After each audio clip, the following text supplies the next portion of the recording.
Sure, man. Right, or adjust my camera. No, it's too bright.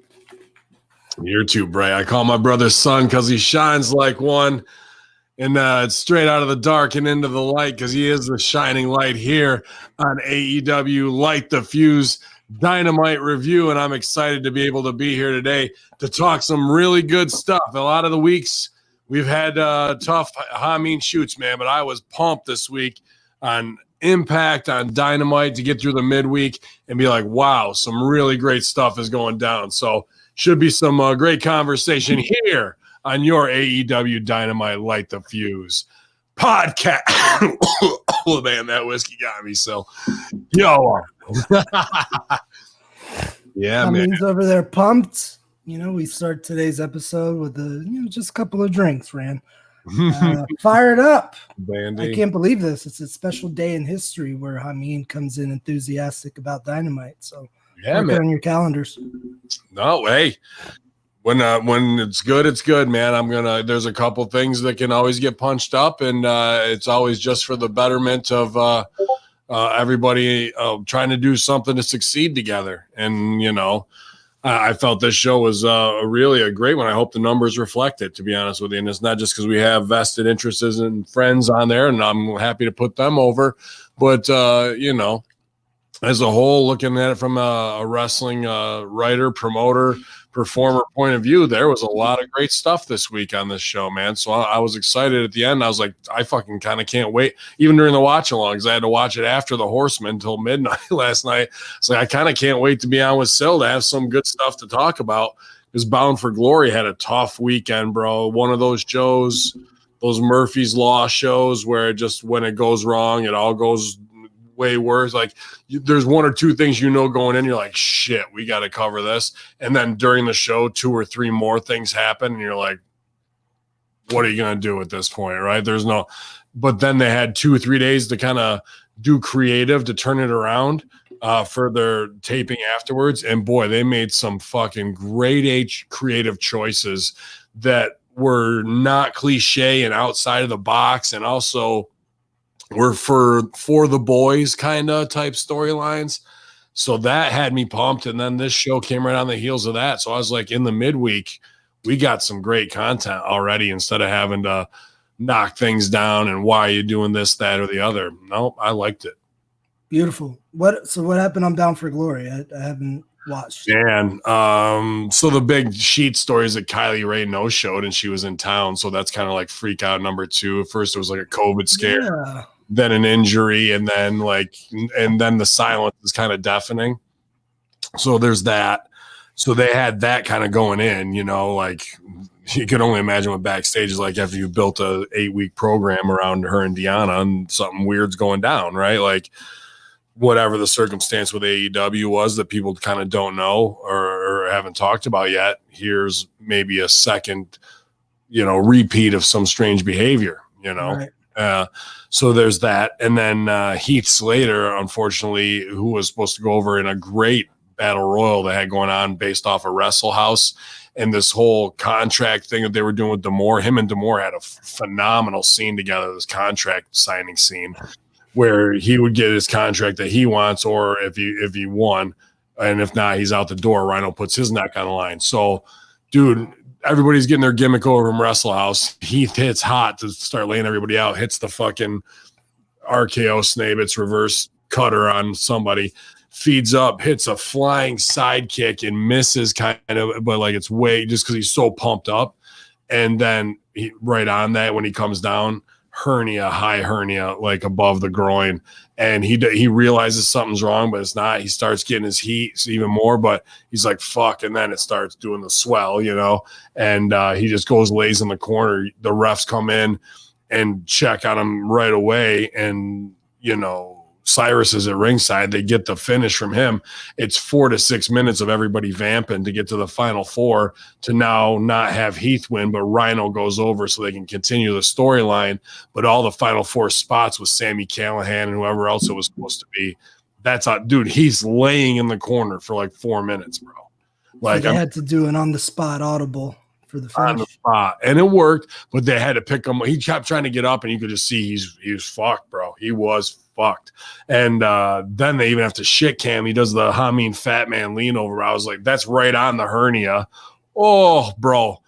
And just really tough. And then there's some other spots. I don't know if Alex Shelley's hurt for not or for real or whatever, but they're in the tag match. It's Good Brothers. It's like four corners. The Team Canada goes over. Shout out Ethan Page and the Team Canada. Jesus Christ, his partner's escaping me, and I feel disrespectful. But fucking, they're great. they're on their game. But Motor City Machine Guns come out. They come over, fuck over Alex Shelley on the ramp to take him out of the match. He doesn't even come back doing the Spirit of 76 Terry Funk thing at the end, which I thought maybe he would. Dude, they hook him for a butterfly fucking pile driver on the ramp, and he's dead. He's just fucking dead, and now he's out for 8 weeks. He can't rest. Like, he might obviously had to be hurt before, but there's nothing else you could take the guy out with. You got with a butterfly pile driver on the ramp. Like, okay. And then their sound was having issues. There was another scene with Rhino and Heath backstage where Rhino starts the scene. Heath starts the scene. Guys are talking off camera, and Rhino's like, "Hold on, we'll wait for them to finish." And then count us down, 3, 2. Heath starts his line again. All that was on camera, bro. Like, made air. Yeah. So, like I say, Murphy's Law, bro. What are you gonna do? But in that 2 days. Here's what they came back with. Heath is fading the injury fully, even though everybody knows he's fucked. But because Rhino won, he gets his contract, and he's looking forward to getting to sign his contract, baby. So they're like playing the wrestler who is hurt and signs and fabes at any cost. And then once he's fucking signed, he can fucking do his rehab on the injury. It's so wrestling, like it's such a good high level insider wrestling choice. And then they did a thing at the end where they shot Johnny Bravo, which is fucking right into Clue in Dallas. And it's going to give great wrestle house style opportunity to do more vignettes that really help them get over, help them develop a lot of characters. It's just like shot with a gun. Yeah, so they've been doing the whole thing in Wrestle House, right? Of the whole thing was about Johnny Bravo and Rosemary. He's a virgin, and it's the odd couple love thing, and then they're gonna get married. He breaks off from Taya Valkyrie. It's all a ludicrous story, but if you follow it all, it's in the Matt Hardy broken universe vein. Sure. Right? So the whole thing is about the only way they can do it is to bring back James Mitchell who was dead and damned 2-3 years ago to hell. They didn't do the seance. They missed that scene, unfortunately. That's one part that was like, they missed that. But James Mitchell comes out and just conducts a wedding. Like, and while the wedding's going on, you're waiting for the wrestling wedding to fall apart like it's gonna. And even James Mitchell, the way he's putting it over, like they just conduct, like, say your vows. And he's like, okay, that good. That was interesting. She does their thing, does it in character. He's like, okay, we're getting somewhere. All right, this is actually working. So you're waiting for the big fucking banana peel, right? But the lead up to this is Falaba is the best man. He goes and steals money from Hernandez. This is like 3 weeks ago, while Hernandez had shaken guys down. That's how he's going to pay for the wedding and the best man fucking shit. So then Hernandez finds out about it, shakes down Fala. Fala stooges off that it's for Johnny Bravo's wedding. And that he says that Bravo's got the money, but Fala still did. So Hernandez with Reno Scum as his sidekicks of the gang fucking thing. They're doing the wedding, lights down, bang, a muzzle flash at the top of the fucking ramp. Up they come. Bravo's laying there with a fucking dead with a bullet hole. Fucking what? Somebody shot Johnny Bravo. Dreamer gets down on all fours. They do the pan back camera. No! It was so Christopher Guest wrestle crap, tongue in cheek, exactly what it should be to start a whole new chapter of suspend your disbelief and be entertained. If you follow the story, we're going to pay tribute to every little detail.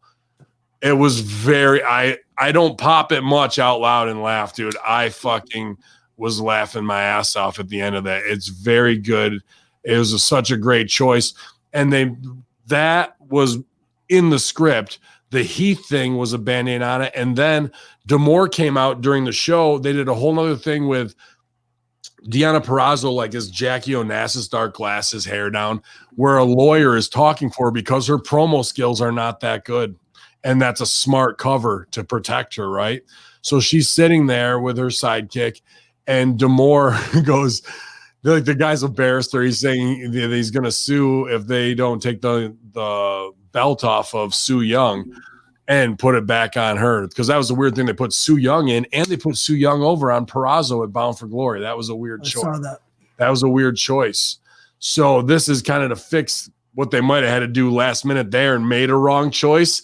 This is their way to get out of it. D'Amore goes, hey, at Impact, we love lawsuits. I fucking popped huge, bro, because that's how I had to get paid. And then he goes Joey Ryan slight, I'm sure. Yeah, Joey Ryan slight. Then he goes out to the ring and cuts a promo after this pre-tape that's pretty excellent too, where he gets them to agree to have a match next week instead of taking the title off, and they'll drop the lawsuit. So it was a long way around with some cheesy odds and ends, but D'Amore delivered on what he needed to be like, let's save the creative and how do we spin it to get business out of it. And they had to come up with those solutions in 2 days' time, and they made two pretty strong outside of the circle of wrestling normalcy choices, and then they closed with a whole new level of wrestle crap that they're all playing. They're all committing to the bit. They have a group scene, and everybody's committed to the bit. And I gotta salute them, man. It was, and what that was, Impact wasn't. Even though we had a wrestle crap scene with the town hall thing, it was still really good. You mean AEW? No, sorry, yeah, AEW, but all the wrestling was highly impactful. So right now, Impact is looking at what aren't they doing over here and what can we do better, and let's try and do it. And they are. They're succeeding. And AEW is going down their road. And this week, it was a step forward and a step up the ladder of the high impact wrestling they want to deliver that's different. And I don't think anybody got hurt. So, well, Abaddon actually did, so I can't say that because her match got pulled, and we'll talk about that. So, all right, I've talked a ton. I want to hear the sultry sounds of my man, Chris Silvio.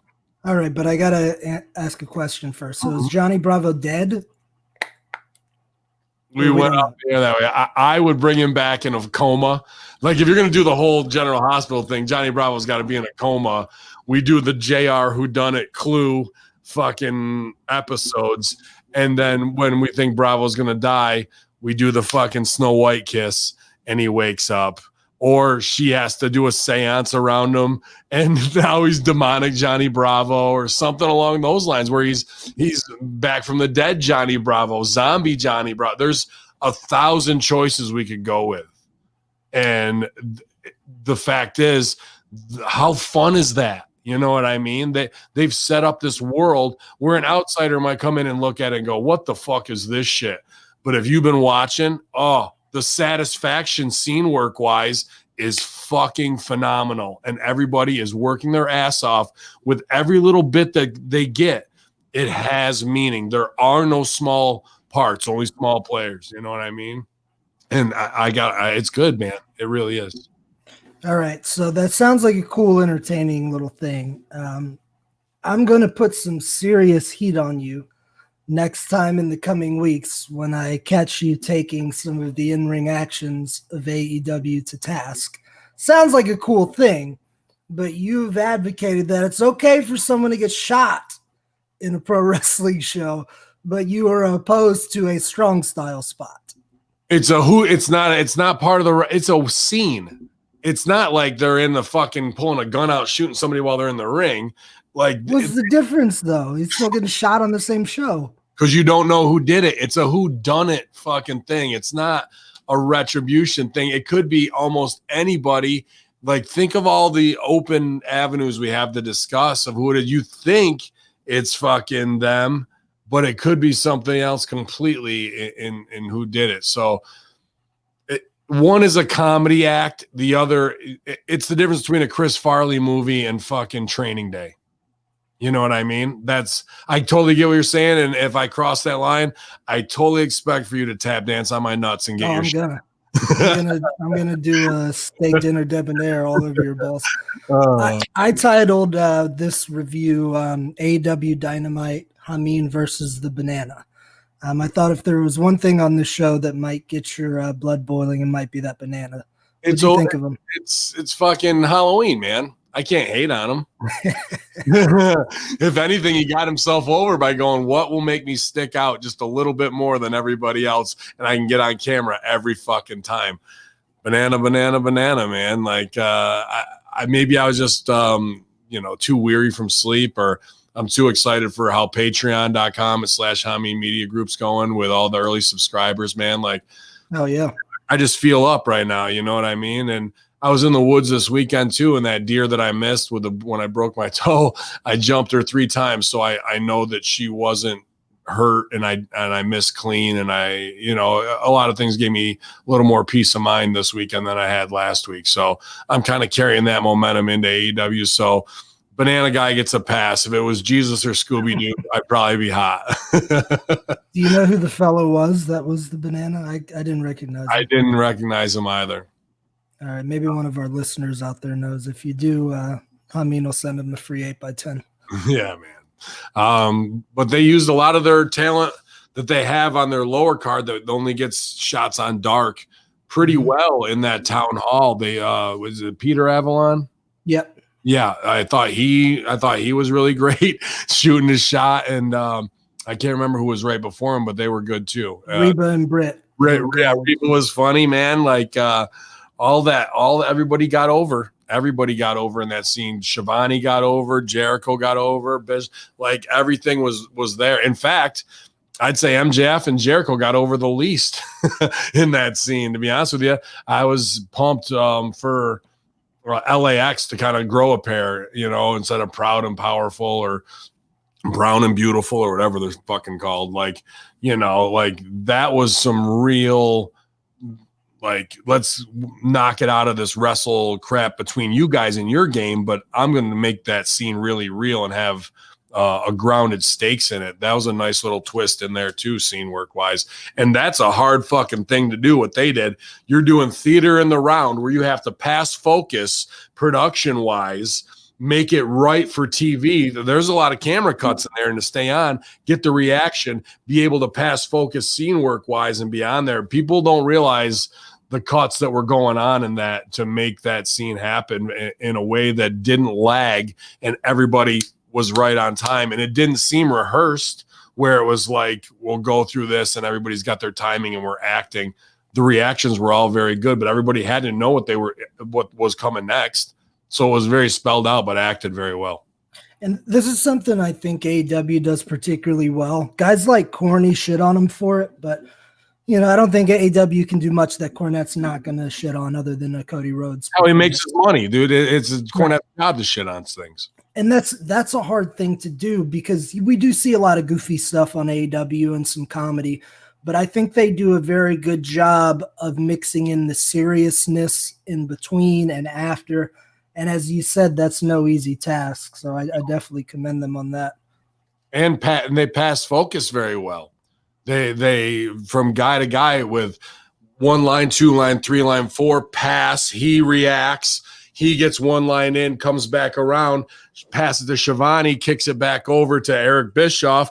Bischoff and Jericho going back in, and now MJF's got to interject to be the heavy back into that scene. Not like everybody. That's not an easy thing to do, man. To make it look real in a wrestle crap world. Again, it was just like Impact. I got to tip my hat to him on that, man. That was good. That was a good job. So you said you're curious to see how it does in the ratings. Maddie's our number guy, and he's MIA today. Mm-hmm. Any idea how the steak dinner did in the ratings, or how last week's show? I don't think it mattered. I don't think it did great. Like big numbers compared to what it was the highest rated segment of that. But I think it was only like 850,000. I maybe somebody in the chat can check me on that. But on online it killed. So if you're looking to do a highlight segment to sell a story to get people to tune into TV, that's the smart way to have something go viral, to whether it's in whatever Facebook group. I hate this shit. Look what they've done to wrestling. Who cares? People are watching it, and they're going to probably tune in. There's no such thing as bad press. If you get them talking, your name is in their mouth. That's the fucking biggest thing you want to – that's the biggest hurdle to overcome, man. Can you tell me, in your estimation, the two most glorified time periods in pro wrestling modern history? Glorified, obviously, has got to be, Attitude Era, DX. What else? And define modern history. Are we talking Bruno? Our lifetime. And then I got to go Hogan, early days Andre. So 80s WWF, late 80s WWF, and Attitude Era WWF / E. Okay, well, there was a little show that started in 1987 called The Slammies, where the wrestlers sang, they danced. Even the Hart Foundation, Bret Hart, the least dancey person, who later recorded that ridiculous song, God, I love Bret, but oof. So anyway, there's a precedence for this shit. They were doing this in 87. Then they had the guys record the Pile Driver album. Yeah, but let's be honest here. That is, I totally get what you're saying. And it was camp then, and Tuesday Night Titans was camp. They weren't doing it as that. No, they weren't doing it as a rib on the Lawrence Welk show. They were doing it as Vince being out of touch, coming out of that Vegas showroom era, the Elvis showroom era. And let's bring that to TV, pal, because we were in and you might even be too young to remember this. We were in a crossover era pre-A-Team of like getting out of that Carol Burnett show where we're watching a live stage show. I mean, Carol Burnett's fucking phenomenal, don't get me wrong, but laughing and those types of things. So that was the weird TV time that Vince grew up in, that fucking Saturday Night Fever, The Hustle, and fucking Elvis. That's why the Honky Tonk Man, that's why he would make Elias into Honky Tonk Man tomorrow if they fucking wouldn't rein him in, because he doesn't know anything else. He doesn't know Eddie Vedder. He doesn't know how John Moxley is fucking James Dean. He don't know that. He knows, and he fucking knows Vegas. That's why we got that shit. What Jericho and MJF did was a Rodgers and Hammerstein throwback nostalgia bit. They're not trying, and it's thanks to Matt Hardy too in the Broken Universe, saying you can do wrestling through any lens you want to if you approach it at the highest level and pay respect to the bit. The second you rib the bit, we're fucked. Like, if you don't take it serious, the audience will. But if you commit, they're in for a penny, they're in for a pound. They're all along for the ride, and how they feel about it in the end is fine. But they're going to be entertained, and they're not going to turn their eyes away. So that's what we're watching there. What Vince did with the wrestle crap with those guys was an actual attempt to recreate We Are the World in their own weird little fucking way, and thinking it's going to get over and sell. So I totally get what you're saying, the origin of wrestle crap, but the reason for doing it is two completely different ids at the fucking basis. Yeah, I'm not comparing the quality nor artistry of it.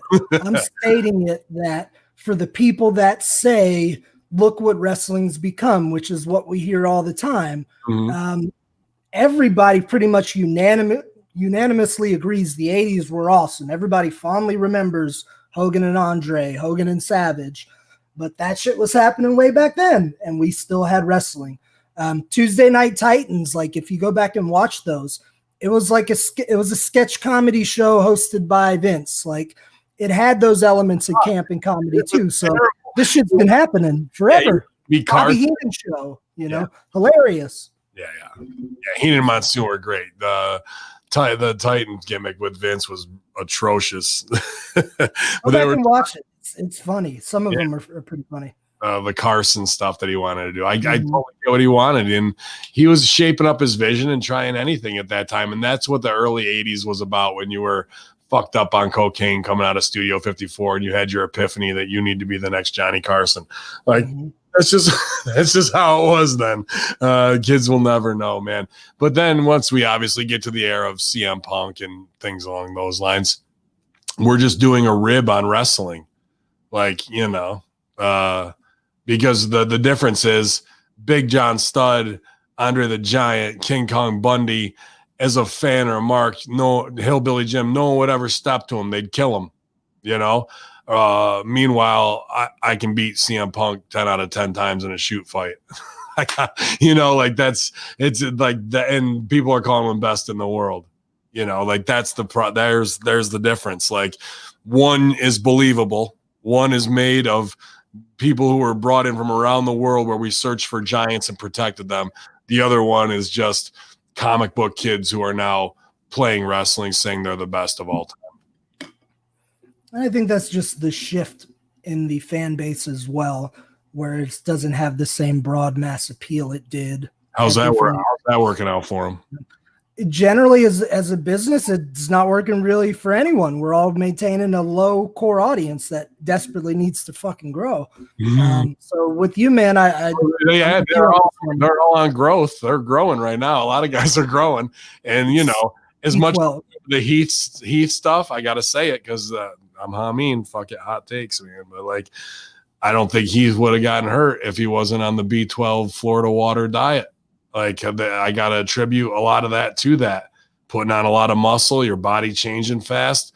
What are the odds that one directly correlates to the other, why things like that are happening? And how soon will we see it on other guys across every fed right now? I think this is just one of those conspiracy horseman things. I don't think it has any validity to this conversation at all. No, B12, those guys are on. You don't B12. think when Vince blew his legs off when he jumped in the ring, you don't think when Nash's quads came off or when Triple H's titty got torn off out of nowhere that was just a happenstance when you put on 30 pounds of muscle mass in 6 weeks that your body might not be able to take it, and those tendons don't grow at the same rate that the rest of it does, that these types of things won't happen. That's no, that's what it was. Maybe I'm talking crazy. That's what it was. I'm referring to the current Florida bodies. Go check out bro. Authority to know it's B12 and milk, actually, vitamin D. Also milk. Vitamin D milk. Good milk, too. Our milk is the best. You got the best. Our milk is the envy of the world. Yeah, everybody's like, where they go to get milk? Florida. They got the best milk down there in Florida. It's the greatest. Let's talk about Dynamite. Big theme is the tournament, huh? It's kicking off, and you got what you wanted in the final. So we'll get to it as we get done. That's good biz, right? I mean, that's what you got to do. That's good overarching storyline. Sure. What'd you think of this opening? We had Adam Hangman Page versus the big guy Wardlow one-on-one in the semifinals. I liked it, man. I knew where they did the dip to go 5 more minutes. Called it blind while we were watching. Like, they got 5 more minutes from right here. Took it home right on the 15-second of 5 minutes. So old Hacker felt good on that call. Wardlow's a star. You look at him, he's the best homegrown property they got that nobody heard of before AEW, him and MJF. And we even have the little thing beforehand where, or maybe it was after that, if Wardlow wins, he's just obviously going to give the belt to MJF and Wardlow sells for it. But we know it's a phony thing. When we get to that point, we can see the foreshadowing there. I like that choice. As it should be.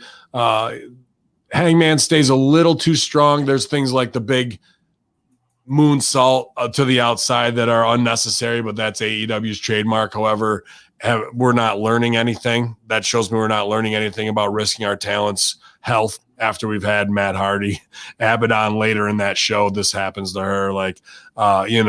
So why take that chance when we don't need to?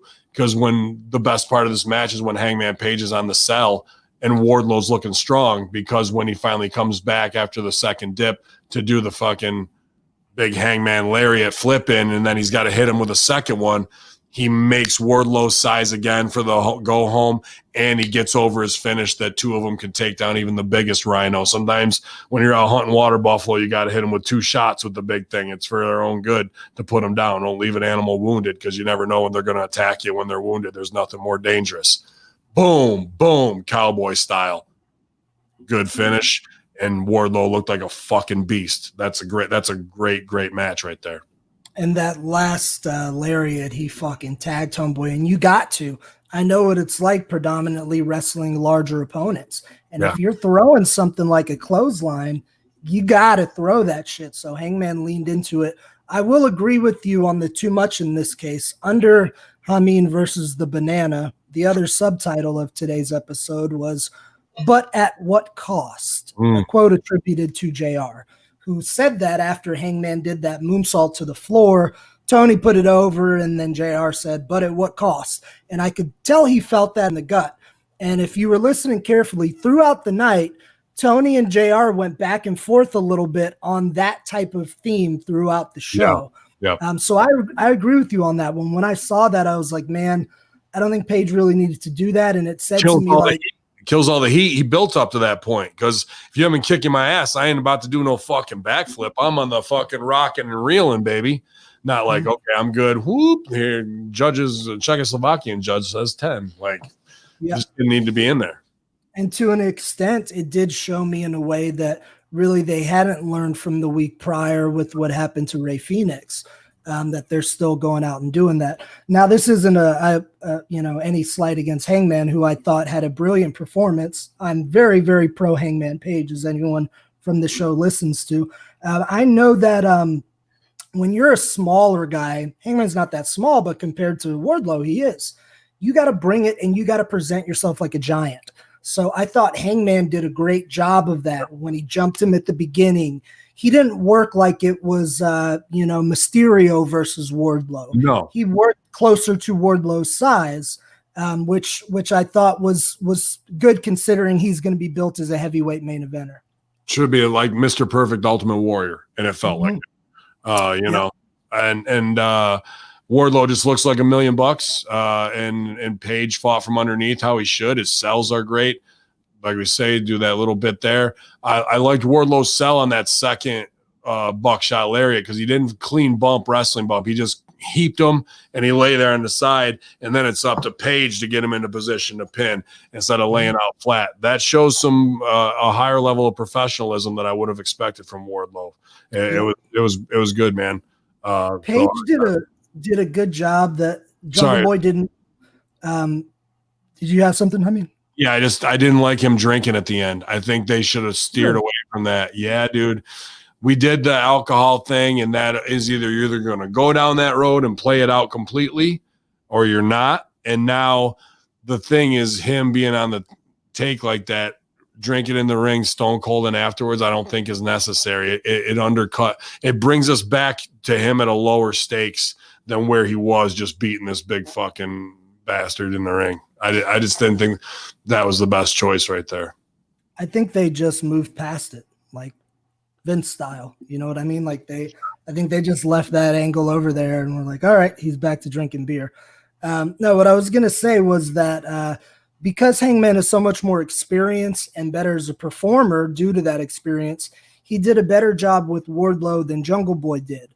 Coaching points I'd give to Wardlow is, he looks like $1 million. He's a homegrown talent. He's strong as fuck. He's got facials. We just need to find a way to work on Wardlow's timing a bit. It wasn't as evident against Page, who's a higher tier performer with more experience. Jungle Boy's great, but 10 years from now, he'll be as good as Page, hopefully. But you could see a lot of those timing issues in Wardlow, like still waiting on a few things. And the biggest thing I want to give him would be to stop doing the spot where they plancha out of the ring and we catch them here. Yeah. I've seen several knees blown out on that. Most recently, Ridge Holland in NXT. He's strong enough to do it, but there's so much margin for error and unnatural pressure. So any wrestler out there, I don't recommend that.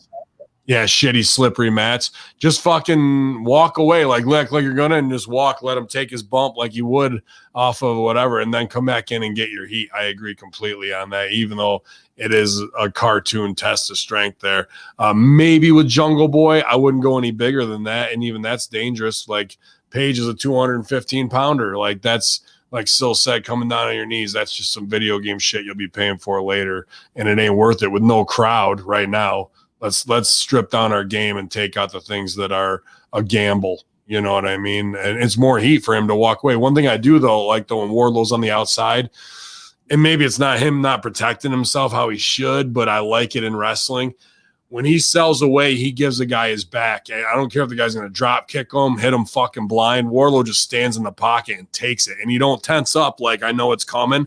He fucking walks away, and the guy comes and gets him and blasts him, and he just fucking lets him hit him. I've seen him do it 3-4 times, and I'm like, I don't know if I could do it that many times without fainting that something's coming because I know it's coming. You know what I mean? The wrestling audience is used to that, but him doing it the real way while everybody else does it phony fucking stands out to me. I like that too on his game.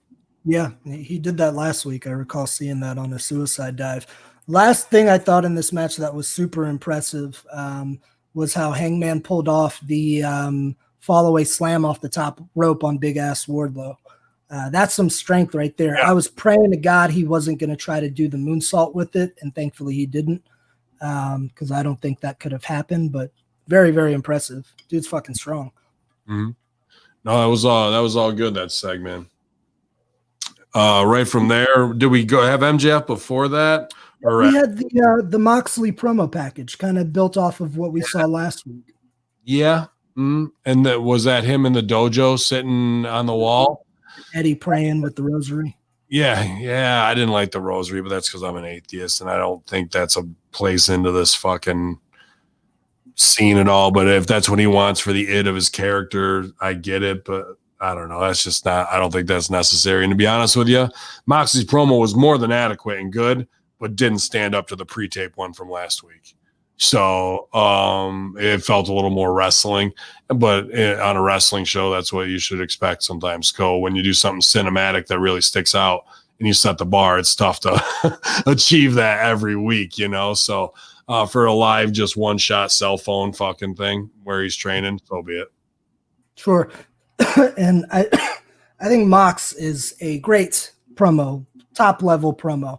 I'll agree with you. It did lack a little bit of the intensity that we saw in the week before, but nonetheless, a great promo. The rosary thing makes sense to me because of New York City and Eddie's Latino origins. Yeah, that's what I get. Very, very common.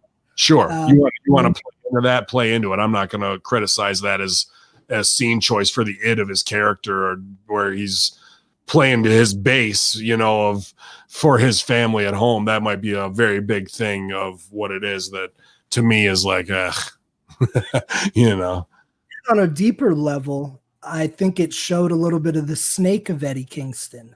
A guy, you know what I mean? A guy who would do things like that, like he would pray the rosary and be a good Christian boy, but then also stab somebody with this very pen or screw over his best friend. So could have had some deeper meaning behind it. Yeah. Or is he the snake in the Garden of Eden? Is, you know, all that. Sure. But as soon as I see that, I go Christopher Hitchens mode. That's just me. We do have Eddie coming out to the ring hot after that, and he had his crew, including the Bunny, who we found out, according to Excalibur, that Bunny had maxed out QT's credit cards. Yeah, that was why she went on a Amazon spending spree or something, and that's why they broke up. I guess that the whole thing. Pepper sent her over there. Pepper was tired of having her on the Amazon Prime account. Said, "You go spend his money." She's like, "I will," and she did. I guess that's the story. That the backstory. So you think they had like wish lists and then made sure they were satisfied, and then QT? Pretty much, yeah. She bought all of Pepper's supplements with QT's credit card. That would be a fucking funny little side story on Pepper's styling and profiling. Like he sent her over there the whole time to catfish and gold dig him, and then she didn't give fucking QT no pussy, and he threw her out. But she got worked for like $9,000 in fucking supplements and shit over at Pepper's, living a large lifestyle. That's fucking funny, bro. I would love that shit. Butcher cutting huge blocks of filet mignon, throwing it on the grill. He's got the best of everything. Kobe beef getting flown in. Fucking QT's getting billed. What the fuck? For like the next 2 months. Poor QT, man. You can't get a break. Stop going for the dark great girls. stuff right there. Take that. Just take it. Just take it. Whoever the fuck it is. If you want it for dark, just take it. I don't care. Never trust a woman named Bunny. Never, man. Ask Hef. I mean, how many girls he been taking advantage of? Yeah, dude. This was good. I like Eddie Kingston's working style. He's the same as me. He's a fucking great promo. He's a good character guy, even though our characters are different. And fucking, he's out of shape. And he works a vicious heat. And it's all believable. He fucking took everything away from a athletic opponent, worked a vicious heat on him, broke Matt Sydal down. Sydal's on the cell the whole time. I'm super pumped because obviously he's your business partner. He's one of the best dudes in the business, the nicest guys there. So I'm just pumped that he's on TV getting this shot. His gear looks great. He still looks like he's fucking 17 years old, which pisses me off big time. He does not age. And then you see all that. He's still got the sex appeal, all the athleticism, isn't missing a step. And then, Kingston just works a vicious heat and takes his whole game away and chokes him out, makes him say, I quit, to do the business going into Moxley. It was perfect business to make Kingston look good on a guy who can't wrestle versus a guy who can wrestle probably better than anybody else on the planet. And Kingston stopping him from doing that. That was the whole story. It meant everything. And then he went vicious on it. I like Kingston's shaved head, the eyebrow gimmicks, his take to the camera. He knows, for a guy who, has worked everywhere, he knows how to work for TV almost perfectly, when it comes to getting the story over in ring, positioning himself. We saw that last week where they have to do the shitty hold Moxley where I talk in your face, but I got to turn sideways and talk to you this way because the camera's out here. He's got all the chops. I couldn't find no fault in that. And he's working hard to get in better shape. Another, 2 months from now, he's going to be right where he wants to be. Yep. I thought Sydal put on a fucking clinic last night in wrestling and fundamental wrestling. Mm-hmm. Everything we saw on the front end was just sharp, believable technical wrestling, the shit we do constantly in the dojo. Mm-hmm. That's my fucking shit. Mm-hmm. And Sydal combines the high flying, so when our worlds come together, it's fucking dangerous, Jack. So I just thought he did so fucking good of just showing that fundamental base, and from his shine to the way he got into moves and selling and keeping himself alive. Eddie Kingston is a phenomenal promo and a phenomenal character. And I don't think Eddie would be insulted by me saying Eddie isn't necessarily considered that upper echelon of world-class technician. So what Sydal did very well was cover up for that fact and gave us a good wrestling match as opposed to more of a fight, the kind of match that Kingston's used to having. So not just because he's a friend of mine and we work together, but for any performer, that's a feather in Sydal's cap. And it did great business to get great business. Moxley. Great business. Yep. That was the thing. He didn't have to shine himself. He shined by being the sympathetic baby face, And a lot of times we got problems with that. And that's one thing on Impact. I think they made a mistake. They took the belt off of Eric Young and put it on Rich Swann. Now Rich Swann's time is limited with the belt. Rich Swann is a much better fighting from under, somebody getting heat on him, crawling up the ropes. I'm there, and then you hit him again and you feel for him. You know what I mean? That's where we need to be in the same vein with Sydal's great at that too, until it's time to go up and hit the fucking 450 shooting star or whatever you want him to do that night. He can do it. We saw it. The only time he really got a shit and it was ground based. Even then, the fucking flipping splash, off the ground and the meteor and knees off the top. The rest was on the mat, which is great. Yeah. So it really did protect Kingston's style, just to keep working a vicious heat on him. And that, to be honest with you, that would have probably been pretty close to identical the match I would have with Sydal in a lot of ways. So I easily put myself in there. And I mean, obviously soft spot for Serena later, and I'll talk about it, but I thought this was the best match on the show. It was pretty damn solid. I did really enjoy the main as well, and I did enjoy Serena's I did match. too. I'm not saying either of those were bad. I just think this, because of the business it did, getting Seidel on TV as a recognizable ex-WWE face, coming off of the slip from when they tried to debut him before, and even they covered it in a comic way on being the elite or whatever, and that was good. But this was the chance to redeem that. He did completely great business for the main event storyline and elevated Kingston where he needed to be, because Kingston needed a win that was not a hardcore weapons win over a made wrestler in a way that was convincing. And then to get heat afterwards, that's business, bro. That's fucking good biz. Yep, it definitely was. Next up, we had an interesting segment, which I'm very curious to hear your input on. So this was the split screen interview. We had Excalibur in t-shirt and jeans and his mask with Matt and Nick Jackson. And on the other screen, we had FTR in their little locker room hangout with Tully Blanchard. These were good performances by guys on both sides, but they were taped completely apart from each other and then lined up, because something at the end didn't really make sense. Like when FTR walks off, Excalibur just keeps talking to the Bucks and like doesn't even acknowledge like that as they're talking shit to him.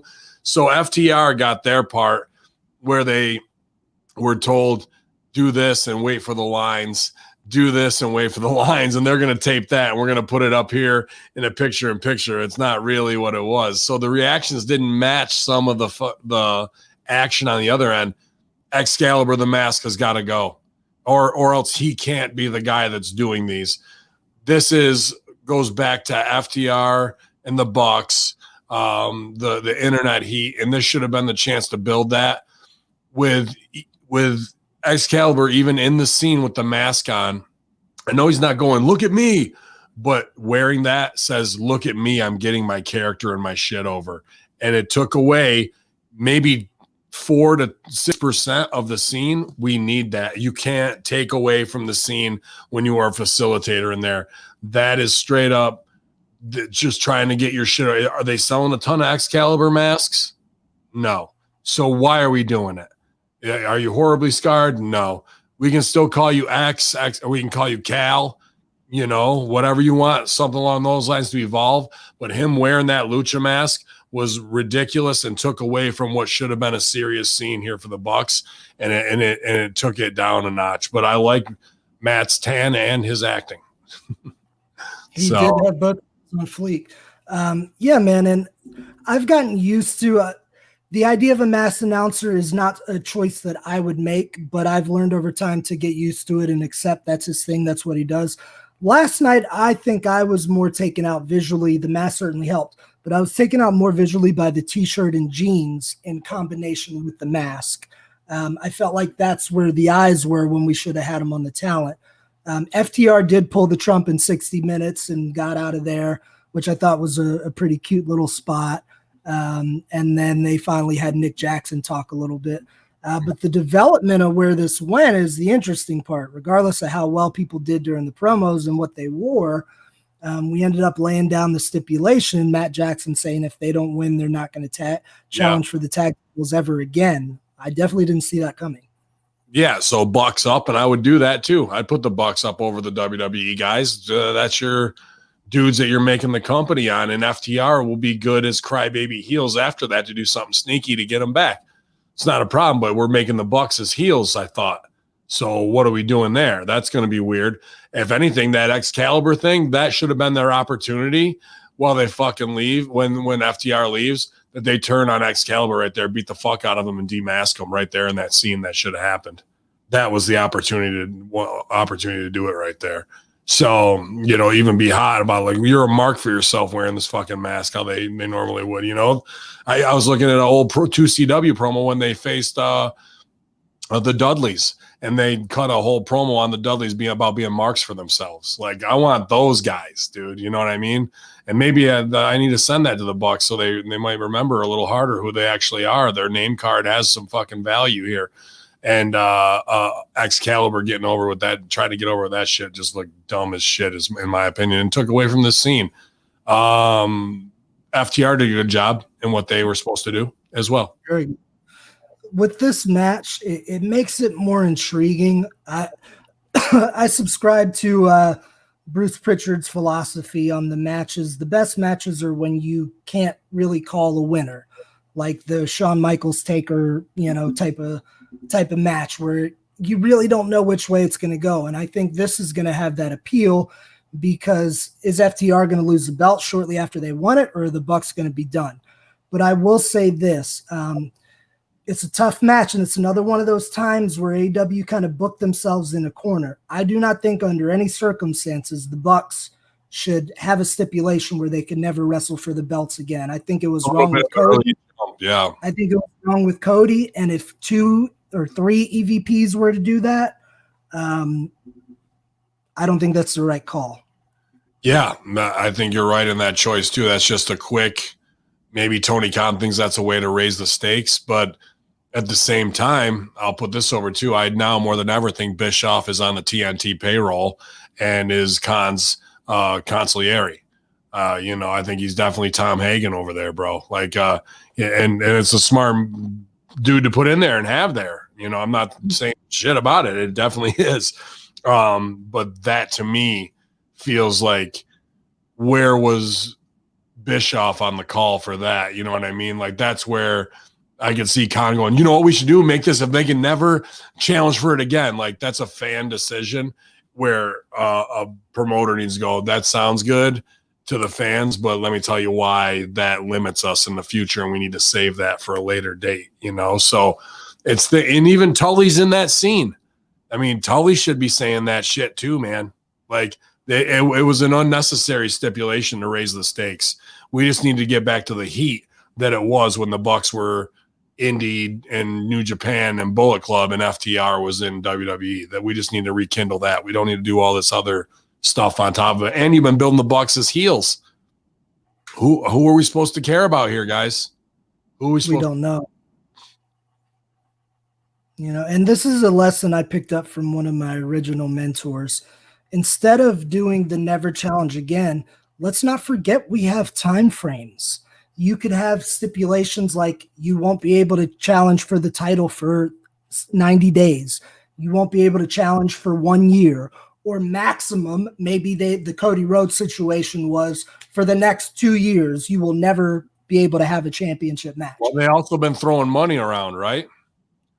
What if they did something where they bet all of their pro wrestling tees proceeds goes to FTR? Something let's get the products over. You know what I mean? Like, we're getting money over. Let's get money over, not the belt on this, that, and the other. They've been throwing around cash, not giving a fuck. So, window crack, holler back money ain't a thing. Let's see them do that type of shit. Just be cautious with booking permanent angles in pro wrestling is all I'm saying. That's good. Mm-hmm. So from there, we had what was probably your favorite segment of. First of all, let me say, Sil, on the fucking rundown of the show, like, I'm so tired, and I was not expecting you to fucking totally captain this and walk me through this match. I'm so thankful for that right now. I just wanted to put that over, bro. I got you, man. That's what we do. You got me, bro. You got me big. Work. So we had our town hall, which I found very, very entertaining. It was so topical as far as the themes of the debates and the look and the logos and everything. It was clearly they were, pulling from the current presidential race. We had Jericho and MJF pleading his case to get into the inner circle. We had some special guests, pomp and circumstance. What do you think overall of this segment? Yeah, I thought everybody shined. We talked about it earlier, and it's about a group scene. Being an improviser, we start long-form improvs with a group scene to generate our ideas, and then we come back later after we flushed out the individual scenes to meet again in a forward place. Well, we had a debate already, so this is the forward place. This is the second group scene with more people involved in a town hall saying, can we? Yes, and we can add more people. And how can we get people over from AEW Dark on the main show? Well, we'll have them play parts, and we'll do it tongue-in-cheek without saying names and name dropping and having them completely do their gimmick. it was very good. And even getting over Brit stuff from Britsburg. And dude, I love seeing Reba for the nerd that she is. She's a superstar Dallas Cowboys cheerleader, but at the end of the day, she's a big goofy nerd. And I love that she got to play that. And that's one thing I have taught a lot of my wrestling friends that I took away from improv, to play big gay nerd. That's a game where you act as stupid and as foolish as you can and turn up the volume on it. And then we see what we're capable of. And when we free ourselves in a performance from that, we're capable of doing anything. And her little mark out moment and goofy moment made me laugh, dude. And you get to see her. Like, you get to see, when you get to that point, you get to see who people truly were when they were age 6 to 8 years old, which psychologists will tell you is the comfort time and growth that we're trying to get back to in our lives, where we were playing and had imagination, and everything we loved, we will love forever from that. That's why a lot of us are still in wrestling doing this. And when I saw her do that, I got to see through time and see her as as young Rebel, whatever she was in her little play kitchen, or if she was pretending to be a cheerleader or whatever it was, that was her. And I love those moments, man. And then to pass the mic to Avalon was good. And then to come back to Eazy-E and reference WCW stuff where there's probably real heat. And then for Shivani to come over the top strong and moderate like we've wanted moderators to be, but haven't been, got him over. Just great scene work all the way around. And like I said, with the guys in the inner circle, the beef with Sammy, that game plays out. LAX gets their little time to shine and say some pipe bomb-ish type shit to a world inside of their world that is very comical and carny and not what they're playing. They play to the reality of their characters, while Jericho and MJF are playing to a different reality game inside of the greater game. But we've all agreed to these terms. So if we keep saying yes to the premise and play it as true as possible, it's a fucking great group game. I got to give it an A. I can't shit on it at all, man. I was very pleased with it. And the production guys who don't get put over enough were spot on every fucking cut. They absolutely were. And the highlight for me from this was the Shivani's part where Jericho's complaining because Bischoff called him a prima donna, and Jericho started ranting. He's calling me names. He can't call me names. And Shivani pulls the Chris Jericho, would you just shut up? Lock on the moderator, and Biden telling Trump to shut up.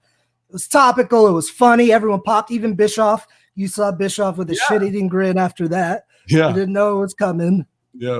No, it was all that stuff is good in the moment stuff, man. And such good stuff. Yep. If you weren't watching, basically the gist of it is he had the inner circle out there with MJF by his lonesome, opposite sides of the ring. Tony and Dasha, I think was her name, the female announcer, were at a table as the moderators, and people would come up and ask them questions like a town hall meeting.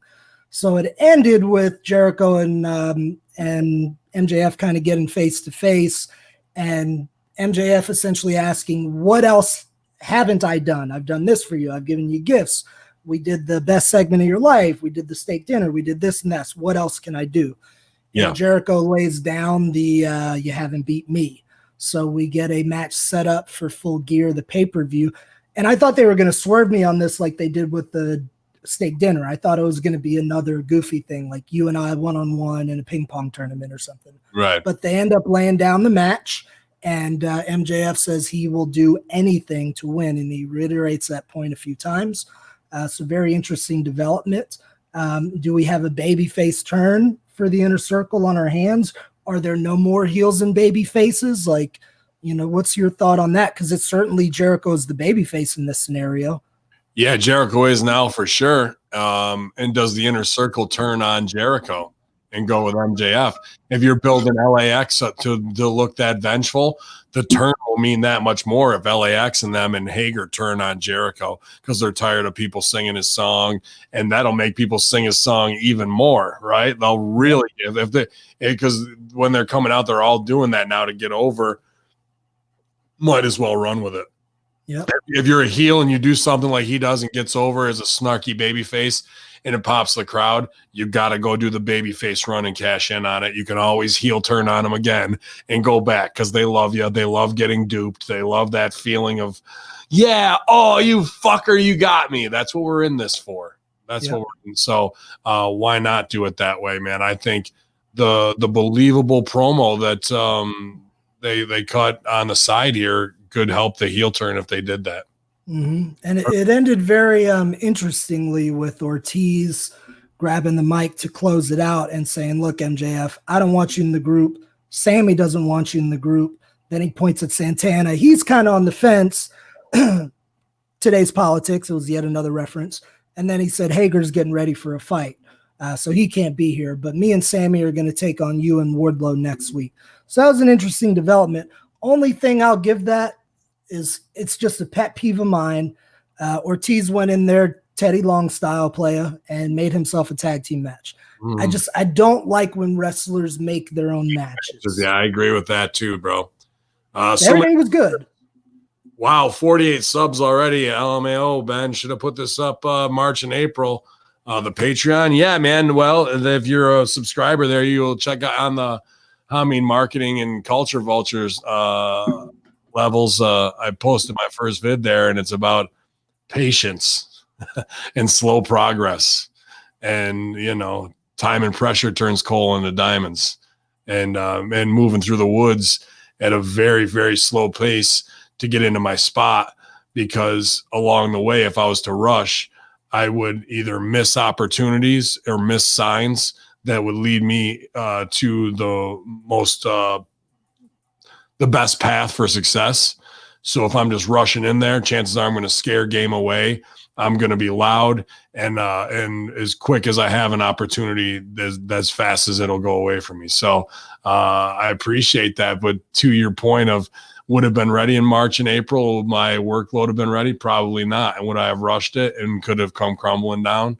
Yeah, but here we are now with the Hustler Rip Rogers FR podcast that I'm about to record after this with Rip. And it's the flagship driving Hamin Media Group Patreon, along with what I'm going to do with marketing and creative wise, and the loyal listener support for the free platform of everything we got going on here with Light the Fuse, the locker rooms, the Conspiracy Horsemen, all that. So that just stuck out to me, even though it's just said March, April. That entire first lesson could be reinforced of small progress every day, small progress in your recovery with an injury every day, small progress doing your exercises. So when you look back and you stack up 14 days of small progress, that's one big step forward.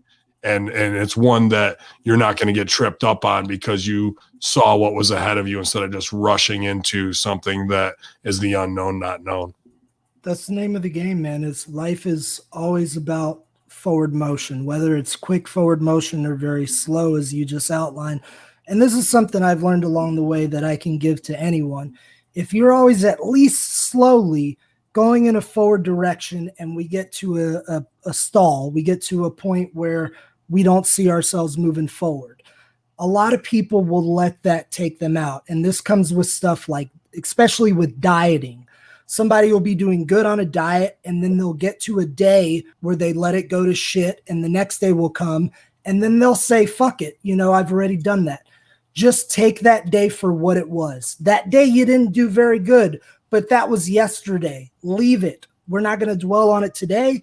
And the next day, fuck, if you gain 5 pounds, so be it. Keep that forward motion. And that's pretty much life, man. We're always going to hit those fucking roadblocks. So if it takes you 10 years to clear the fucking block from the road, at least you're clearing it and not crawling under it, That's right, man. So appreciate you guys who are subscribers. To be honest with you, 48 people signing up is unbelievable. Like, it's phenomenal. It's incredible. And I'm completely humbled by it. And it makes me driven to make even more and more content every day, even though I wish I was getting to sleep at night. It's not because of you guys keeping me up. I'll go to bed late. I could 6 hours is plenty. I can't. I'm just tossing and turning. I just can't sleep. This is day 5 or 6 straight. I might have had about an hour and 15 minutes sleep in the last 6 days. And look at him. He looks great. Yeah, I'm killing it, man. I'm going to do more cardio. Just keep boxing. I'm like, fuck it. I'm not falling down. You can't stop me. Send me some venison this year too. I want to. I'm going to get out there, man. Yeah, all the fucking red leaves. Cocksucking fucking red leaves. But after Town Hall, we go to... We got a lumberjack match, and rather interesting lumberjack match. Cody's rematch versus Orange Cassidy, TNT champion. What the fuck? I said to myself in the beginning of this, dude. Okay, Cody's champ, and he's back, but on AEW Dynamite, we're doing a WrestleMania entrance.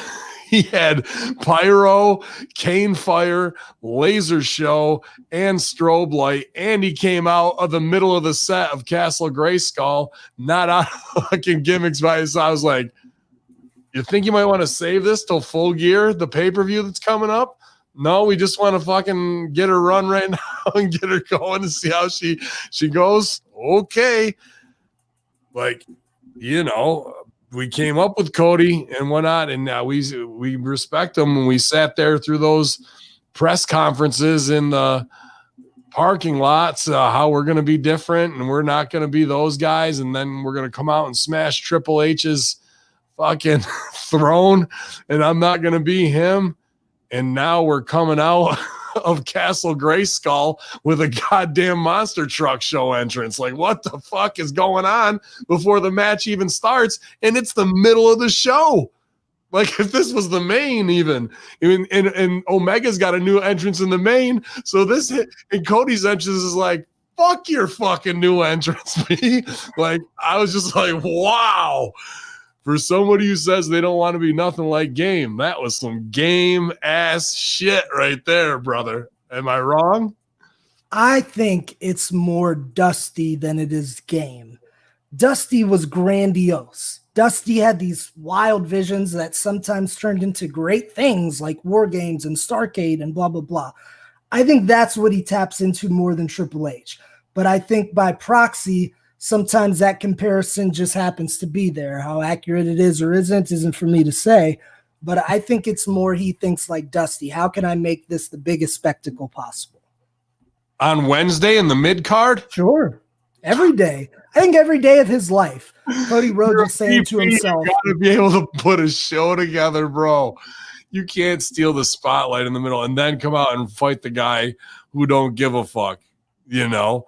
This match was what it was again. You know, the spots with catching Orange Cassidy on the outside, and then they drop Cody and the Heat, and, you know, it all breaks down. The one thing that I really don't care about the match that much, it was, you know, after that entrance, what are we going to do?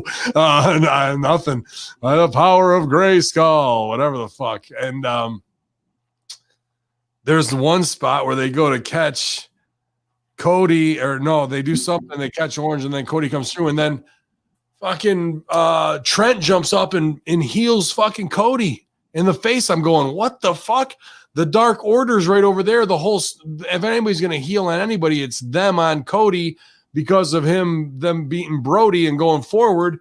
Instead, we got the baby faces throwing heel punches on the fucking champ. Dude, how is that? That's a spot that was obviously called. How is that getting in there? Like, it was the complete wrong move and took me out of the match fully. And even if we had a match going down that's a rematch, now we got the fucking comedy gimmick from the Dark Order running in to do a spot at the end. This just really kind of shit the bed for me, like 2/3 of the way through, especially after Best Friends get heat on Cody. I was like, wow. This was the only match on AEW that had me scratching my head on a lot of things, man, on choices and whatnot. That spot made me loudly stand up and protest. There was only 2 people in my home. You can guess the other person. And even more so than the saying protest. Even more so than the punch, I was upset by the fact that literally standing right next to Trent Beretta, and I don't mean a couple people down, brother was shoulder to shoulder, Dustin Rhodes. He just cheated and punched Cody, and right. Dustin knows better, and he had to stand there because that was the spot. I could tell that, you know, inside Dustin was like, oh my fucking God, why are we doing this part? Because they had a lot of good things in the match. Cody's in awesome shape now. Orange had some more snap to his game, which I appreciated. He looked a little bit tougher, a little bit scrappier. They had a really good serious opening with some serious wrestling, but then we went right to the haha spot and then the punch. They could have right there with even if it was Trent, I wouldn't have a problem with it. Trent rears back. You're like, what the fuck? Dustin grabs his arm and stops him. Trent fucking acknowledges it, drops the arm and goes, you know what? You're right. They fucking hug Dustin. Dustin does the Furley take to the camera while he's getting hugged. We get a double hug, and then we're on to the fucking thing again, dude. But, like, instead he jumps up and fucking heals him in the face. The best friend. Holy shit, bro. What are we doing? And if you notice, too, I don't know why, but traditionally a lumberjack match, there will be heels and faces on the opposite side of the ring and oftentimes on all four sides. This one, it seemed like for camera purposes, they were all kind of like right next to each other.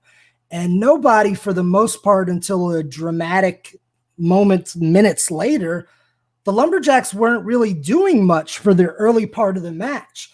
When the people were on the outside, the Lumberjacks weren't actually throwing them in until we saw Trent and Dustin kind of slowly, Dustin through Cassidy, Trent through Cody, and they did it in a way like to say, okay, we're playing fair, we're staying impartial.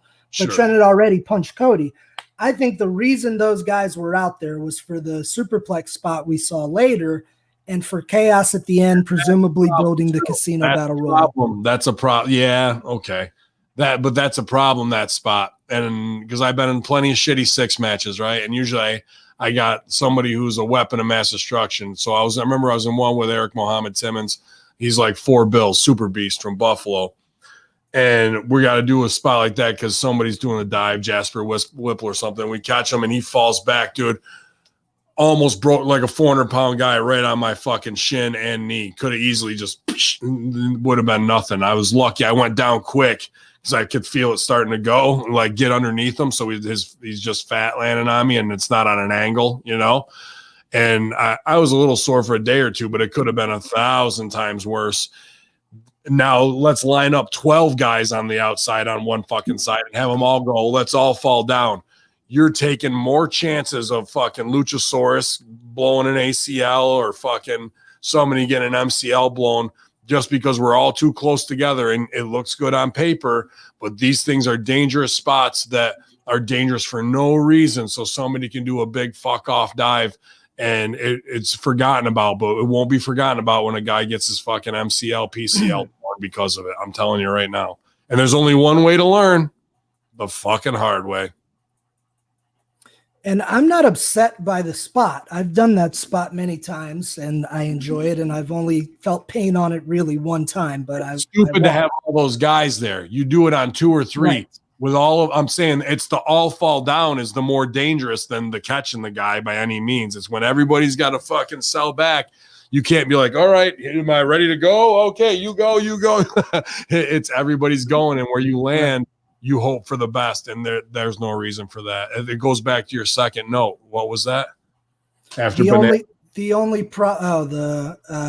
at what cost? At what cost are we doing these? At what cost are they? And we're going to find out what cost.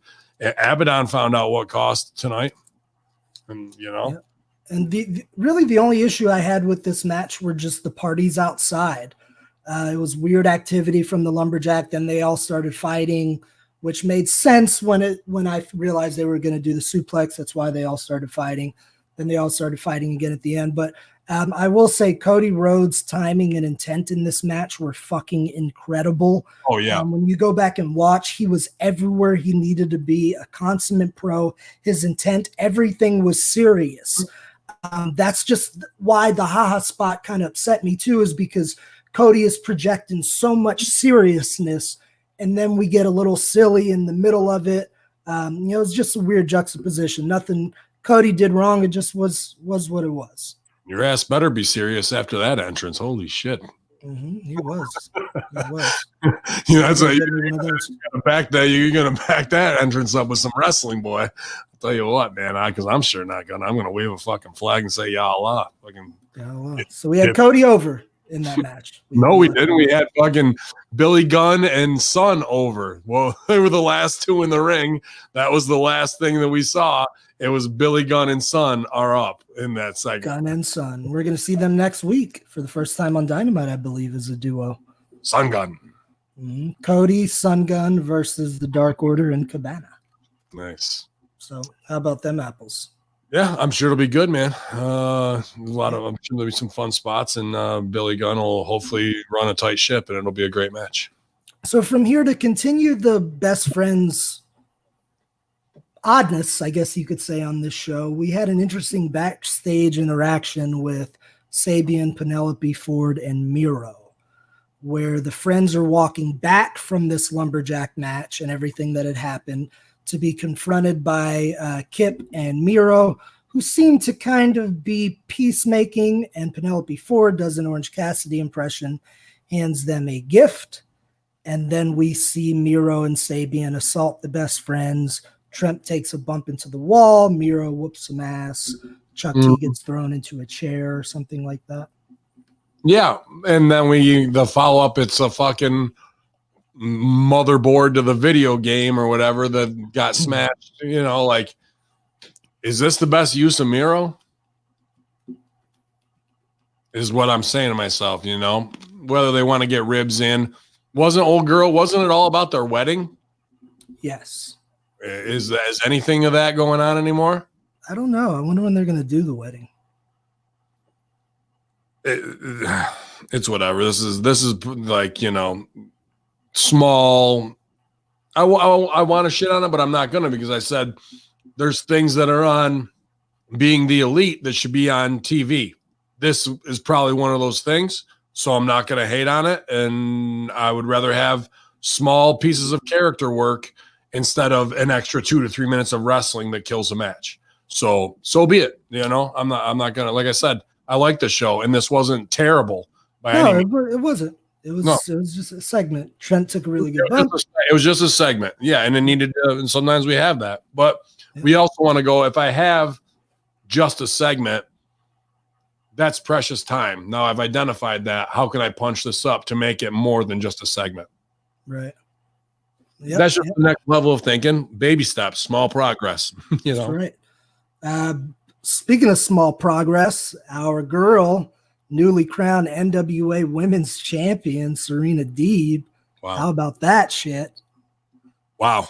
I'm so proud of her, man. Not past, I don't want to say past her time, but her time to shine in a way that should have been a while ago, you know, that stars that are just kept down for whatever reason, and they don't see the value because they're not somebody's kid or whatever the fuck, but they're good enough to train somebody's kid.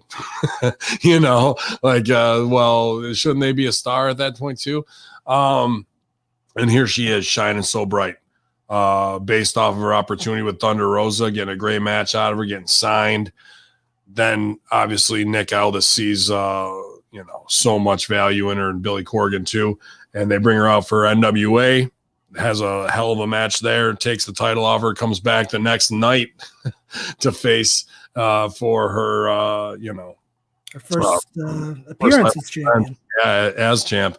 I would like to see some different stuff in promo from her in the beginning. We'll probably talk and work on that, but it's about when she comes through the tunnel, you see it's all business for her. You know, she not like she's super stone faced. It's just a different Serena. The confidence level is there. That's where she feels the most comfortable entertaining. And when the bell rings, she's just one of the sons of Rip, and she goes right into it. And it's phenomenal. That girl did a great job. What's her name, please? Layla Hirsch. Layla Hirsch from Moscow, Russia. What an of New Jersey. But what an interesting body type. Small fire plug. She comes in with straight, you know, amateur wrestling knee slides, trying to ankle pick instead of a lockup. Love it. Absolutely loved it. We tell this great little headlock story, and then she shoot reversing, coming around in the front chancery headlock. Deep sits out, spinner again. Real amateur wrestling. Real great stuff. And this girl's only been in for 2.5 years, I was told. And listened so well for Serena to lead her through this match. there was almost zero holes in it whatsoever. I couldn't imagine being 2.5 years in, having a TV match and having it go that well. It showed everyone backstage, and I'll stooge. I don't give a fuck, really. I do give a fuck because I wanna help that women's division huge. And Serena's a massive, massive asset for them. I know that match took place because Abaddon got hurt and the match that got cut. And I hope Abaddon's really be able to bounce back and come in. And what we pitched with the Ascension might be the perfect thing for her now, just to be a manager role for a while. Well, she's got to come back. But here nor there, I heard that was a scary incident, and she was down for about a half hour as they tried to get her out of the arena, or not being able to breathe, taking a bad shot to the throat. So we're thinking about her, and hopefully she kicks out real quick. But because of that, you got your boots. You think you can put something together? We got to be on in like 20 minutes. We need somebody to help save the show. Do you think you can do it? Sure, I can do it, guys. Goes and gets her shit. Sunny Kiss helps her put it on. And, it's all hands on deck. Are they going to fucking they go out? Deeb pretty much walk her through a couple things probably, and then calls the rest to her out there. By the time she got to the back, a lot of the elite players were standing back there in the locker room sellout with their jaws down going, you saved the show. How did you just do that? How we were expecting you to work a hold, and you just had one of the best matches we've ever seen. That is the level that she operates at all the time. That's the professional you've paid for. And I hope everybody recognizes that and doubles her pay because she's going to do this over and over and over and over again. There's your Becky 2 belts, not one that we have to create. There's one that is the real deal. that she is the female Bret Hart. She is Chris Benoit. She is Dean Malenko. She is that fucking good. She will wrestle circles around me, probably hang in toe to toe, maybe even out wrestle Susio on a couple attempts out of 10. Yeah, she's good. She is. She'll get you. She's damn good. And now you're seeing it. And that's what that's why you're listening to this show. And I hope it doesn't get heat or come back, but to hurt our relationship. But that's the thing that needs to be told of. We got guys last week.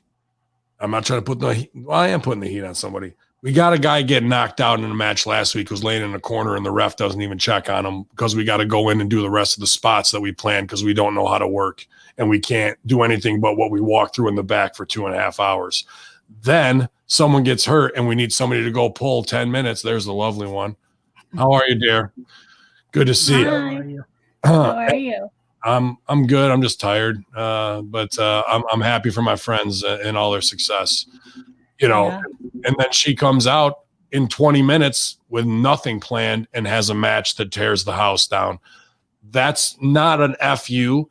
That should wake people up and say, how do I get to that level? How do we all achieve that level of greatness? And let me humble myself so you can show me and we can all start working on it. Because if we all can get to that, imagine what the entire product will be then.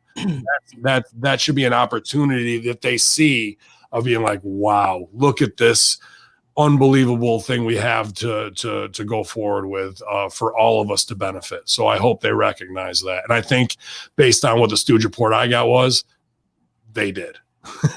They better, dude. What, she just got off the plane and went straight there with nothing? No, well, she had to do some stuff for the NWA, and that match wasn't even figured in, and it was because the other young lady got hurt, and it was like 20 minutes, you're on, what can you do? Oh, and wow. they were expecting the minimum, and they got the best match on the show. So, like, with a girl who's been in for 2.5 years, and that girl, sorry, I don't want to forget her name. I hate Layla Hirsch. Layla Hirsch did an excellent job. I couldn't have asked for any more. How long has she been in the business? 2.5 years. Yeah. So what wonderful performance by everyone there, man. Great job. Yeah. Serena, just watching her, like I could tell she's driving the train and leading this. And now knowing that she had 20 minutes, just the calm and ring generalship to do that is no easy task if you've never been in the ring. And I got to give Hirsch credit. Yes, she followed and hung with Serena, but that pressure, imagine the pressure of such a high profile opportunity early in your career, national TV, women's champion, 20 minutes, but Hirsch was cool in the pocket. And I think that comes from her amateur wrestling background, being able to take that pressure. As an amateur, I would get so nervous before matches. It was nerve-wracking. But I remember the feeling of walking into my first pro match thinking, fuck, this is easy. This is nothing like States. Like, I'm relaxed, baby. So I could tell when I watched her yesterday, I said, that's what the fuck she's thinking. This ain't nothing like States. No, let's have fun. What a beautiful fun like style. Her ground game and everything, how she came in, you can tell she's not shy about all that. And that's where I think her strong point was when she got away from her kind of tactical stuff, where you can see a little holes in her game. But man, she's new, so I can't be mad at that. But I thought all she had to do was a strong match. I'm surprised they even took it through the commercial break with them. That killed me too, because I was like, that I get it, we're doing the girls match and it's a throw-in, so this is where we'll do our commercial break. I might have done that too, but you got magic going on and we go away from it because you didn't know what was coming. It's just like, god damn, sometimes it's the way it goes. So it's the way she goes, boys. It's the way of the road. That's the way of the road. But those headlocks, the float overs were a thing of beauty, and it just shined her perfectly to put over the amateur style. Styles make matches. You've got this girl as a fire plug, power lifter look versus the veteran, slender shooter in Serena Deeb yoga style, and it was just magic. And that I love it when a plan comes together like that. And I love it when the lovely Jenna Van Muscles does the run-in on us, because it makes the show that much more beautiful. Talk about great timing today. Yeah, that was perfect. I had no idea. Well, I saw your new pictures up. I saw your new pictures up. You look strong. You look sexy. You look ready to go. Oh, I'm ready. I'm ready to go anytime. They're ready to get a big one on their show, give them some competition. I'll bring it. What'd you say last night after you watched that match? Who you wanted to wrestle? Serena. I would love to see. Come on, after 6 years, let me go in the ring. At least have someone who's knows how to work and give me that challenge. That's what I need. You're over prepared for the opportunity. It's going to come. It's just small steps forward every day. And we're putting it out in the ethosphere. That's who we want to see. You guys get it. Tony Khan say, I want Genocide versus Serena Deeb. That's a match we want to see from Light the Fuse. Absolutely. So let's use our power out there, because she's over prepared. We're not going to put our money where our mouth is if we don't believe that we got two of the best women on the planet under the HMG roof, because we absolutely do. And we want to watch them all shine brightly, man. So we love you, Jenna. Kick ass. Thank you. Thanks for the support. 2 weeks from Texas, right? Yep, 2 weeks away. And then I'll be back at Mission Pro, where it's the Out of Hell tournament. So really excited. Great exposure last time. And there's a tournament. And then Mel will be there, Thunder Rosa, so her promotion. And I'm excited to go back and let Genocide shine. I have my competition ahead of me. I'm facing the weapon of ass destruction, that is the Woad. So I'm not shy to her in the ring. We've battled before. No clear winner ever. So I have my work cut out for me, but that's why I'm training every day. Well, I hope you're training Muay Thai ass slaps and you get all your shit in that you can. Absolutely. Exactly. I'm going to try to get it all in and then some. Well, you have a good day, guys. Love you. Love you too. Thanks for popping in. Yep. So check that out. Title Wrestling Network, November the 6th. Catch Genocide versus the Woad, Double D Rose, Thunder Rosa in action, a lot of other badass women. Yeah, give them an order, you guys. Definitely check it out. We always want to support all of our pundits and anybody who can do a run in and everybody we can put a light on, man. But like I said, hopefully that Stooge report doesn't bring any heat back down around, but I think it's important to say, look what we possibly could be, Yep. Absolutely. Where we started and where we're going. Absolutely. And that's the same exact thing. And I'll put this over too, because someone's like, I was like, what do you guys want to see from Serena? And we're just kicking around ideas, yada, yada. And they're talking, what if she joined the inner circle just because they're the best? Now, can she be heel? Absolutely. She was my Insurgency, and she was awesome as a sexy Stone Cold Killer. But we've already got a girl like that in Dark Order. We got a girl like that with Butcher and the Blade. You know who I saw last night, what I'd like to see her with, and it's in the same vein? I think her and Matt Sydal are right along the same cloth of let's have a babyface squad of people who really have the goods to go. Go ahead, Sil. Man, who else do you think could have pitched an idea like that? I'm taking all credit, always. There we go, baby. But good job, Serena. Way to go, girl. I mean, that's what you want. I mean, babyface, it doesn't have to be a love story angle, anything along those lines. It's people who've been marginalized by this business who are the best in this business, and it's undeniable. And to be honest with you, that you want one more piece of that puzzle. You got the girl, you got the good-looking high flyer. You need the muscle man. I'd put Rusev with it. Fuck whatever they've done so far. Let's get him on the right track. You could get Rusev over as a babyface all over again that way. He was already over with Rusev Day. There's no reason not to. He can get over in any role, I think. Just let him stand on his own and do his shit. The good group behind him, absolutely. Hell yeah. I want to see Serena versus Shida. That's going to be the interesting matchup because we just saw after her match, Shida promo confirming a match with Nyla at Full Gear. I don't know, but I'm assuming they're going to keep the belt on Shida after this. So maybe that's going to lead to Serena versus Shida. Maybe. I think it's definitely coming.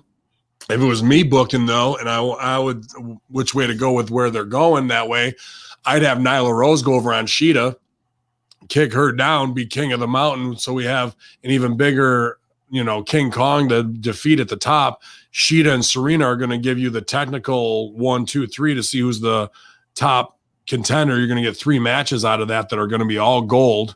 And then Deeb goes over to go do David and Goliath with Nyla to go over and be Becky 2 belts. Now you've really made Serena. It's not going to hurt Nyla at all. Look at the size, and the gimmicks built in.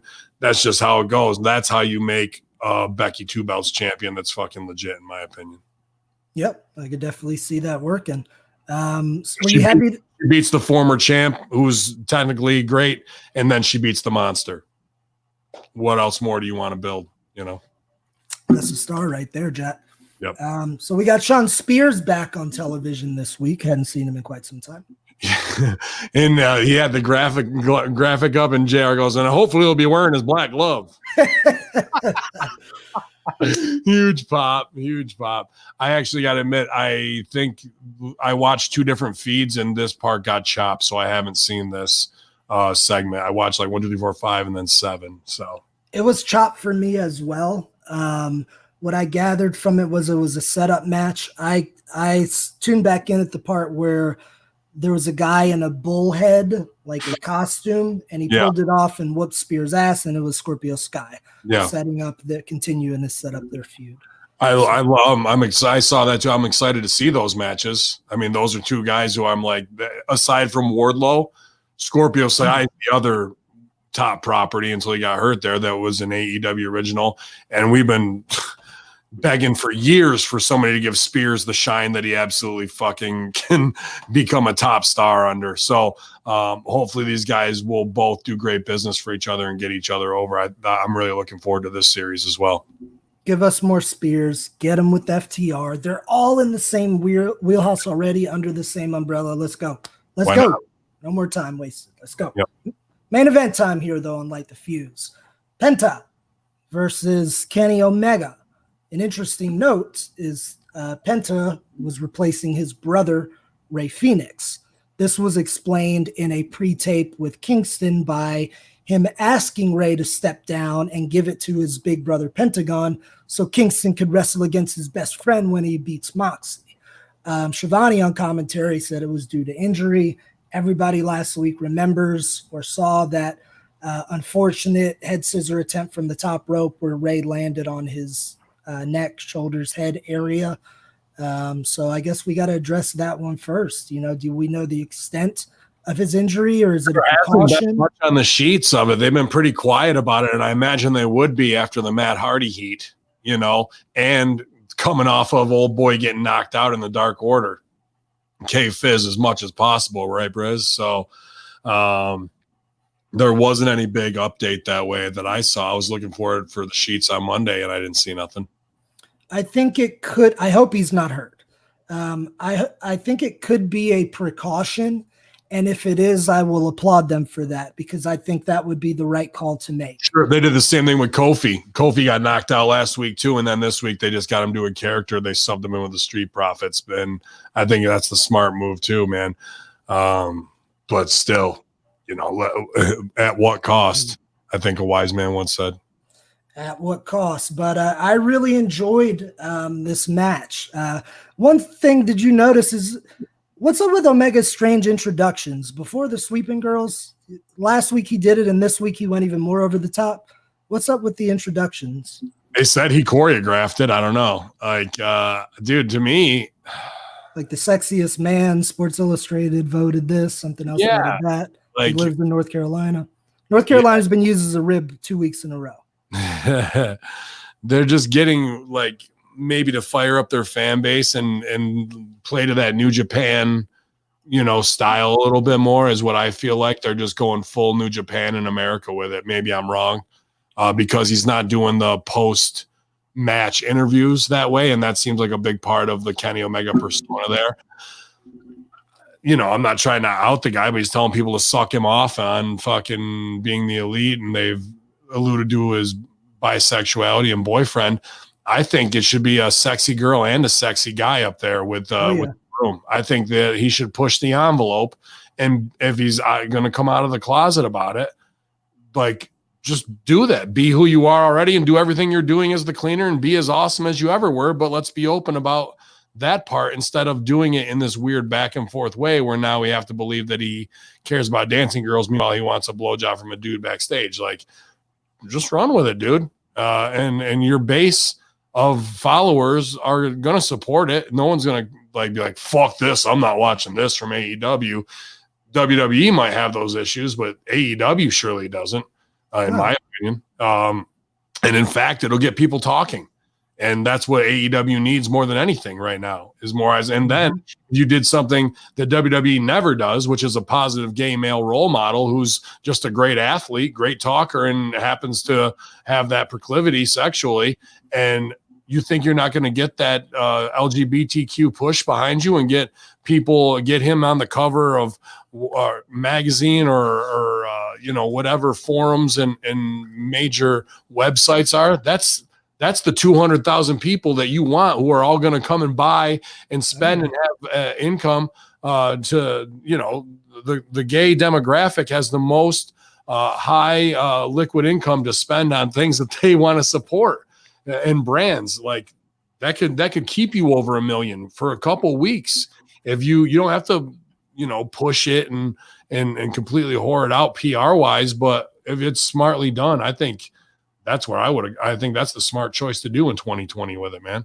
Yeah. If that's who Kenny is inside, I don't see anything wrong with making that public and allowing people in on that story. Cause I think it's a heartfelt story that a lot of people can relate to.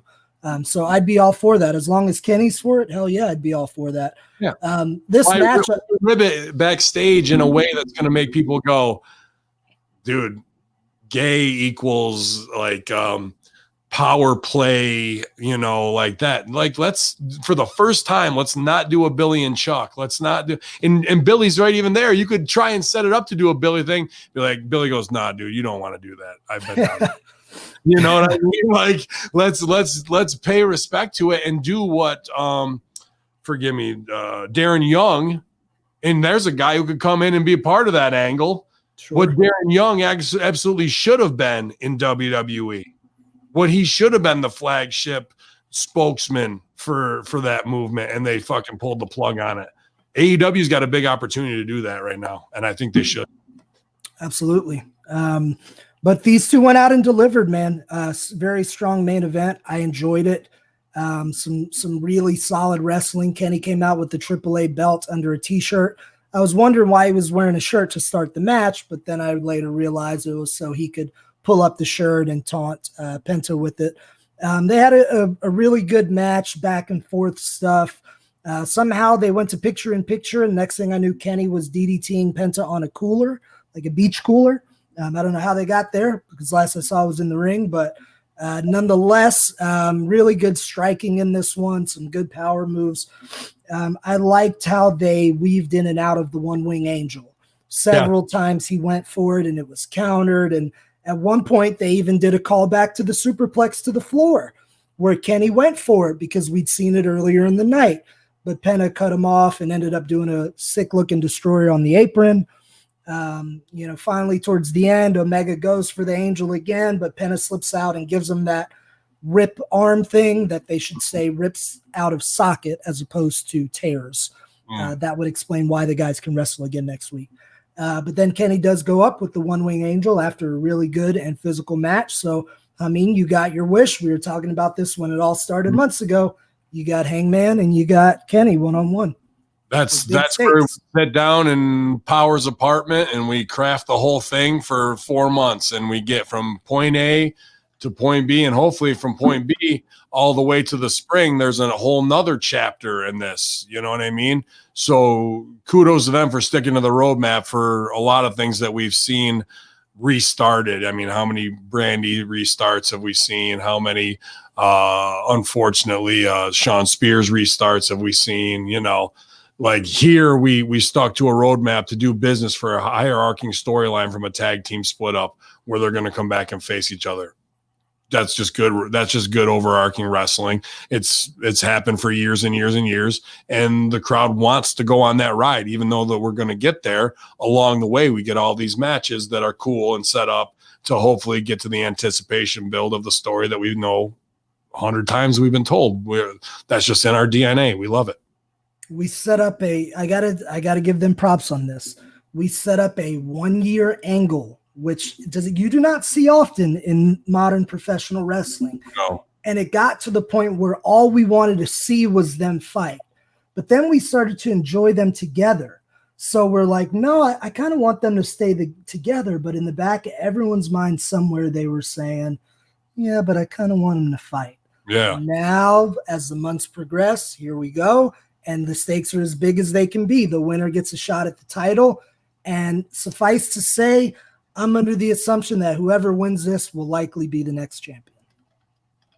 I agree with that as well. And the whole overarching story is built the right way. So somebody said they didn't like the finish. The last little segment was a little sloppy with the knees and stuff because they'd gone so long. They're a little blown. I would never wrestle. I can beat people in 8 minutes. I don't need to go 22 minutes.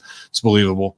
If I can't beat you in 22 minutes and you're half my size, shouldn't be in the ring. So he hits him with his shit. He gets it all in to get the finishes over. It might not have been as pretty as it usually is, but they told the story, like Sil said, of trying to get into the one-winged angel throughout it. So a long, good match and a lot of spots that could have been unsafe and teased violence instead of delivering on it. I like that. Even the stomp out of the corner, which I usually don't like. I like the way they got into it and things along those lines. So Kenny is fucking a machine. There's no doubt about it, bro. And I like Penta too. So just before the bell even rang on this one, I was in for my ticket, Two great talents right there. Kenny's a fucking player, man. I'm excited for the pay-per-view, all the matches we get to see, Jericho, MJF, Kenny and Hangman, Moxley, and Kingston. So it's going to be a damn good show, man. Get ready, folks. We'll be talking about it next week, I'm sure, or the week after, whenever the fuck they do. The week after. You know what I mean. Yeah, we don't have another. It's the payoff is this weekend. It's not another week. Next weekend. It's the 7th. We got another week of build before. We've got the other side of the tournament to get through next week. Yeah, so a lot of good fixes this week. We talked about them in Impact here, and then whatever happened with Abaddon and her match, being able to have Deeb slide in there, and guys getting each other over in a tournament that's doing business for something else in a bigger storyline. Gotta love that. I can't hate on anything there, man. So I hope the numbers reflect the quality of the show this week, because they put the entertainment in at the right time and didn't have matches that went long in the tooth where I'm like, they should have gone home 4 minutes ago. They just killed everything. I didn't say that on any of these matches this week. The lumberjack match had some choices that were, hindsight's 2020. Let's not do that again. But aside from that, this is one of the better AEW shows I've seen in the past couple months. Damn good show. And it was awesome as always covering it here on Light the Fuse. Yeah. We'll be back again next week doing the same thing, maybe even talking about a better show. Yeah, I hope so, man. I hope so. I hope we get more stuff with Darby Allin, pre-tape maybe with Jackass. Let's really tie them in there and get him raised up to a bigger property instead of just kind of showing him sitting there. Thought we could have used one more entertainment thing this week to up his level a little bit more instead of just having the shop, but so be it. There's always a lot going on, so glad to see fans back in the arena and glad to be here with you, Sil, and the lovely Jenna Van Muscles today, man, being able to record Light the Fuse. Keeping it free here at Hacker Hamin on your iTunes, hackerhamin.podbean.com. And thanks to the Broasters.com, the new 5-pound Russo Bro coffee, keeping me charged up. I'm probably going to have another one before I record with Rip Rogers here so I can try and keep up with the old man so he doesn't school me. You got to stay on top of my game, man.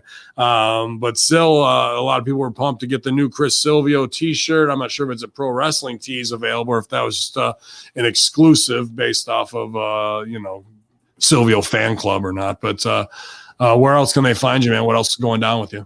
It's an exclusive, but I'm working on eventually getting on Pro Wrestling Tees. So hopefully we'll see that soon.